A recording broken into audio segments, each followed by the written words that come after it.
My name is Nora Caldwell, and I'm 63 years old.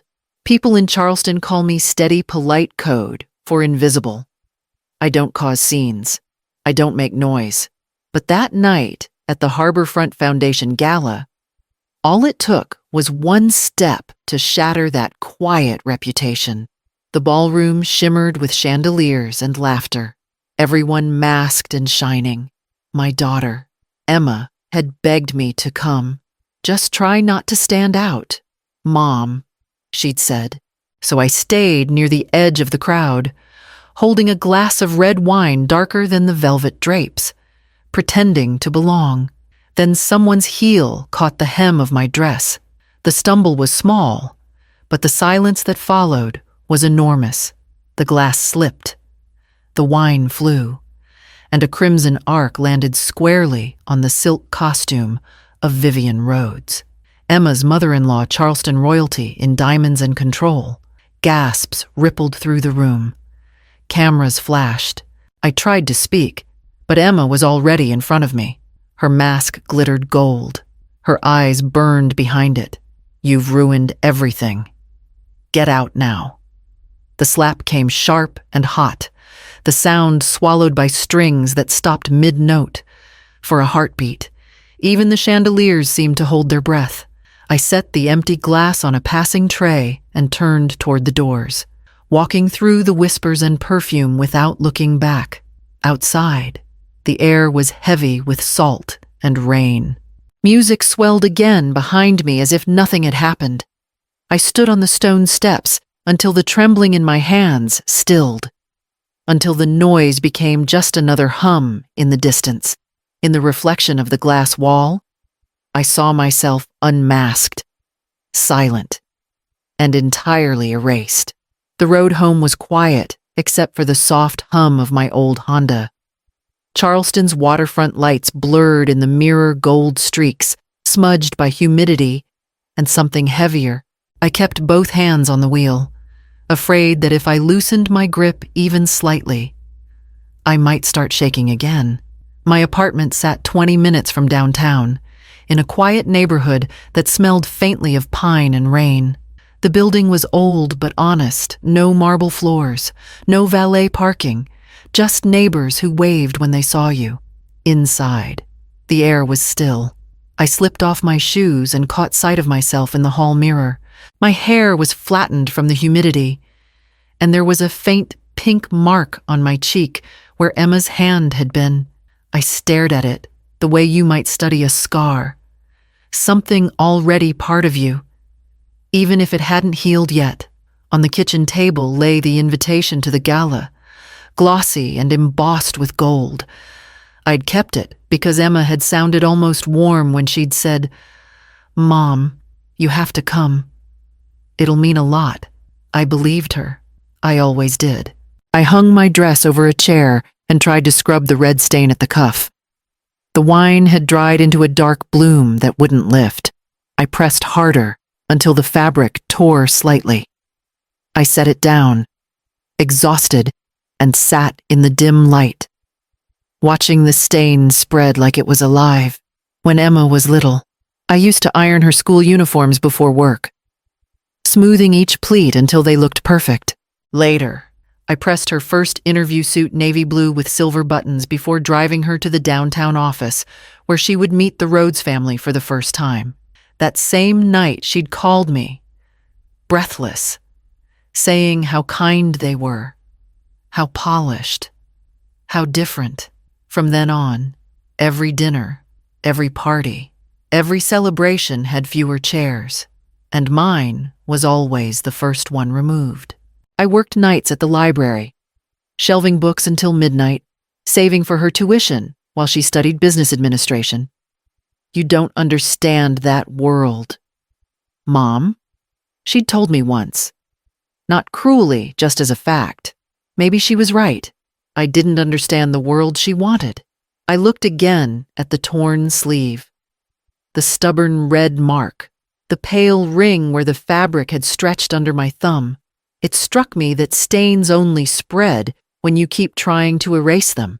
I folded the dress over the chair and turned off the light. The apartment sank into silence.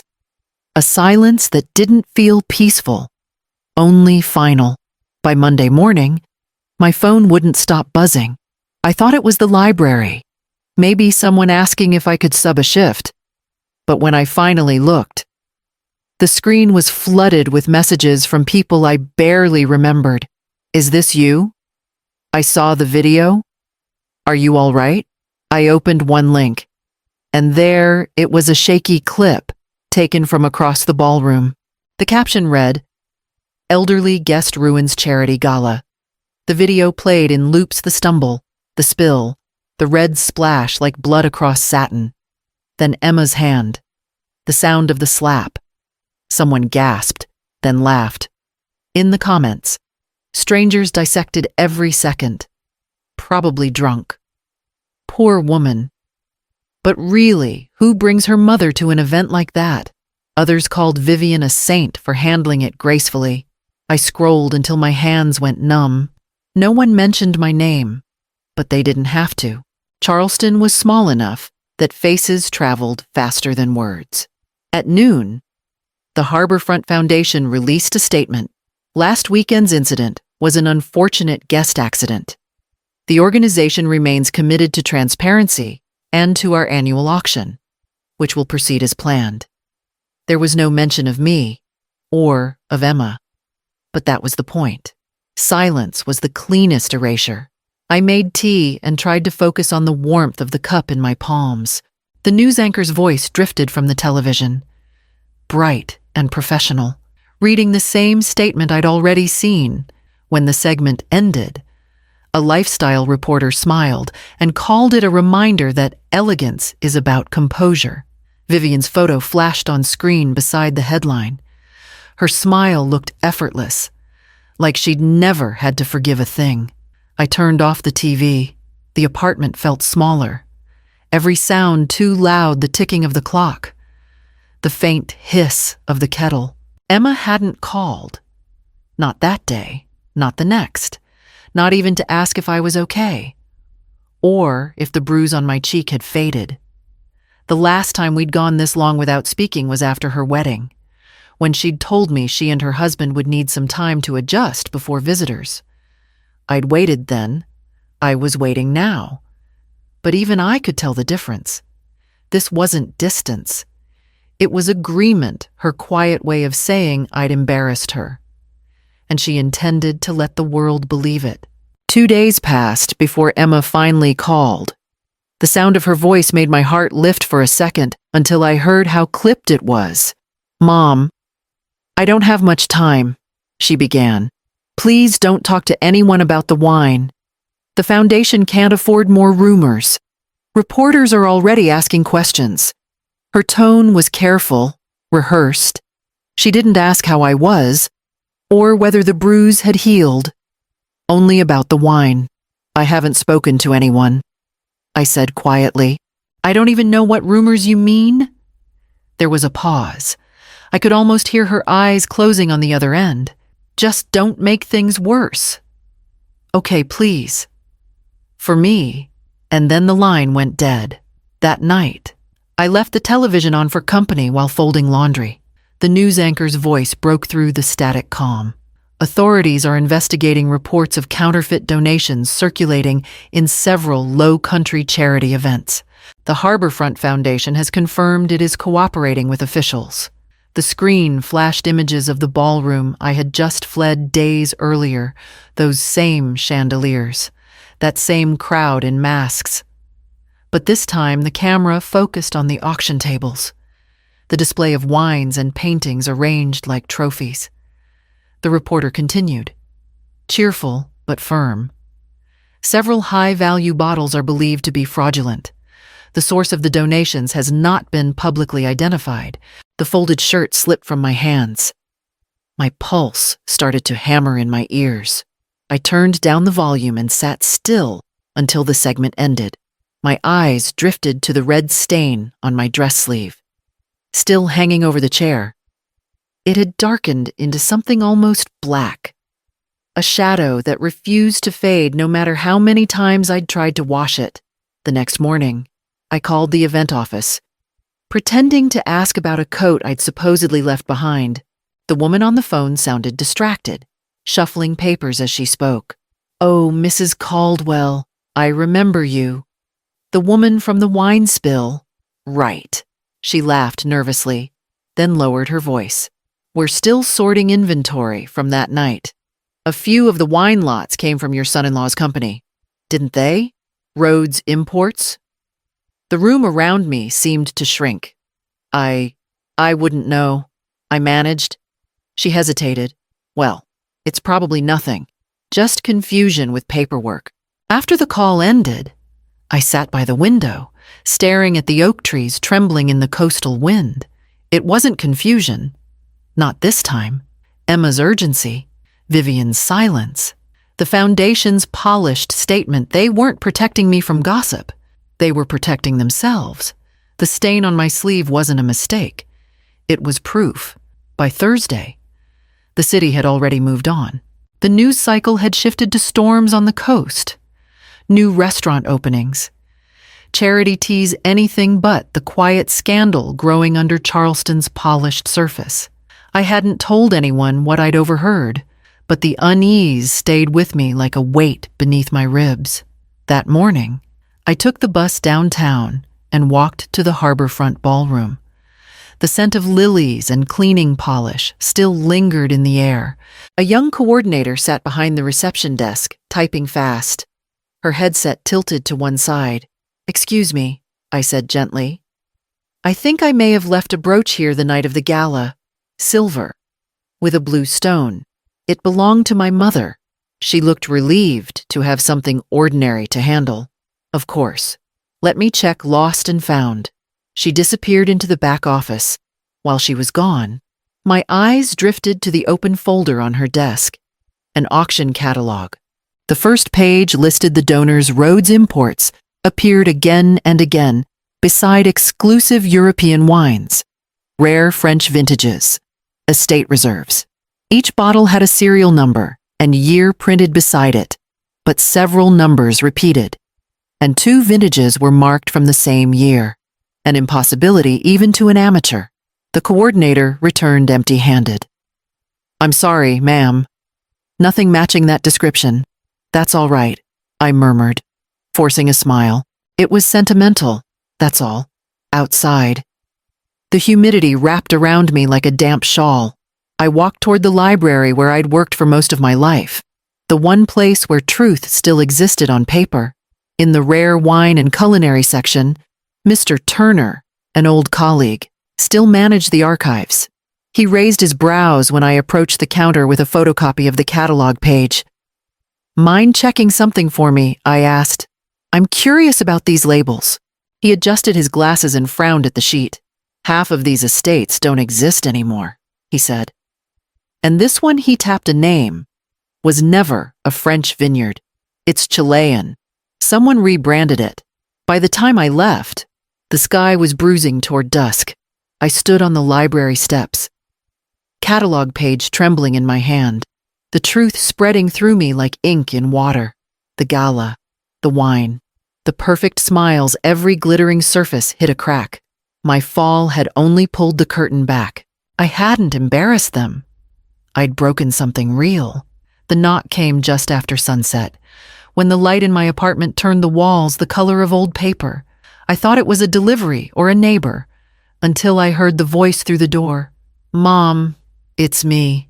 Emma stood in the hallway, hair pulled back in a messy knot, eyes rimmed red. The expensive coat she wore at the gala hung open and wrinkled, as if she'd been walking for hours. For a moment, neither of us spoke. "Can I come in?" she asked finally. I stepped aside. She entered slowly, scanning the small living room like she was stepping into a foreign country. Her perfume lingered behind her, a scent I used to recognize from magazine ads I couldn't afford. "Mom, I need you to listen." Her voice trembled, brittle around the edges. "You can't talk to anyone. Reporters. People from the foundation just don't. You don't understand how this world works." I folded my arms, keeping my voice even. "You're right. I don't. but it looks like your world just stopped working." She flinched, as if I'd struck her. Then the words spilled out in a rush. "I didn't know. Not really. James handled the imports. Vivian pushed me to make it look bigger than it was. They said everyone does it rebranding. Sponsorship arrangements. I just followed their lead." I studied her face. The sharp confidence that used to draw every eye in a room was gone. What was left was a trembling woman who looked suddenly much younger and much smaller than I remembered. "Emma," I said quietly, "when you asked me to come that night, did you know?" She pressed her palms against her eyes. "I thought they were exaggerating the prices. Not God, not forgeries. Mom, I swear I didn't mean to drag you into this. If you talk, everything will collapse. My job, our reputation, Dad's side of the family. There's no hour left in this, sweetheart." My voice surprised me, soft but steady. "I'm not the one who built this house of cards." Her breath hitched, and for a long minute, the only sound in the room was the ticking of the kitchen clock. When she finally looked up, tears streaked her mascara, leaving dark lines down her cheeks. "I just wanted to make them proud," she whispered. "Vivian, James, even you." I wanted to reach for her, but my hands stayed at my sides. Pride had never been what I needed from her. Respect would have been enough. She stood to leave, shoulders hunched. At the door, she hesitated, her voice barely audible. "I don't know what to do." I met her eyes. "Then maybe it's time to learn." And for the first time, my daughter, the woman who'd spent her life towering over me, looked very small, like a child lost in a storm she'd created herself. The headlines arrived before dawn. Charleston firm tied to counterfeit art and wine laundering. Rhodes imports under federal audit. By the time I made coffee, every local station had some version of the same story: images of police at glass-fronted offices, rows of confiscated crates, a reporter's voice describing a sophisticated network of fraudulent luxury goods passed through charitable events. Vivian Rhodes, elegant even in a blurred photograph, was said to be cooperating from an undisclosed location. Everyone in Charleston knew what that meant: Florida. A house behind gates high enough to keep shame out. I sat at the kitchen table with the paper open in front of me. Emma's name appeared halfway down the second column. Emma Rhodes, the foundation's liaison, resigned earlier this week. A single sentence. Thin as air. No mention of the slap, the wine, or me. By afternoon, the phone began to ring. Reporters from Savannah, from Charleston, from magazines I'd only ever seen in waiting rooms. Each call started the same way: gentle voices, practiced sympathy. "Mrs. Caldwell, we'd love your perspective. You were present at the gala. Correct the first few times." I simply hung up. The fifth call, I answered. "I didn't ruin anything," I said. "I just tripped." And then I ended the call. The next day, that single line appeared in print. Nora Caldwell, the mother of Rhodes's daughter-in-law, declined to elaborate, saying only, "I didn't ruin anything. I just tripped." It ran beneath a photo of the ballroom, lights glittering, floor spotless as if the night had never happened. Neighbors who once waved now avoided eye contact. At the grocery store, I heard my name whispered near the produce aisle. Some said I was brave, others that I'd spoken out of spite. I didn't correct them. Emma didn't call. I imagined her in the house that wasn't hers anymore, walking through empty rooms where every piece of furniture had a price tag attached. In the evenings, I sat by the window with the lights off, watching the city shimmer beyond the river. Charleston looked the same, graceful, polished, but I could feel the cracks under the gold. Truth had done what no scandal ever could. It had stripped us bare and left only distance in its place. The rain had been falling for hours, soft but relentless, drumming against the window like a pulse that wouldn't slow. I was reading when I heard the first knock. Faint, uncertain. At first, I thought it was the wind. But then it came again. When I opened the door, Emma was standing there. The porch light caught her face, pale, hollow, rain running down her cheeks like tears she hadn't earned. Her coat was soaked, the same one she'd once worn to charity dinners where people called her graceful. "Mom," she whispered, her voice breaking. "Please, I've lost everything.